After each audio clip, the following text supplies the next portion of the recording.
వేడి వేడి అన్నంలో కమ్మగా ఇలా టొమాటో రసాన్ని ట్రై చేయండి. చాలా టేస్టీగా ఉంటుంది. గ్లాస్‌తో మరి తాగేస్తారు. అంత టేస్టీగా ఉండిద్దనమాట.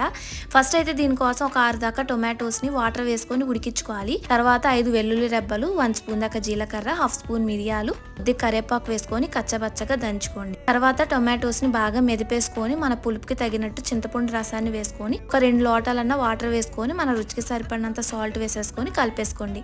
తర్వాత తాలింపు కోసం ఆవాలు, మెంతులు, ఎండుమిరపకాయలు, ఉల్లిపాయలు, కరివేపాకు వేసుకొని తాలింపు పెట్టేసుకొని మనం ప్రిపేర్ చేసుకున్న మసాలా వేసేసుకొని టమాటో రసాన్ని వేసేసుకోవాలన్నమాట. తర్వాత ఇందులో కొద్దిగా పసుపు, ఒక హాఫ్ స్పూన్ కారం, హాఫ్ స్పూన్ ధనియాల పొడి వేసేసుకొని ఒకసారి అలా కలిపేసుకొని రసాన్ని బాగా మరిగిచ్చేసుకోవాలండి.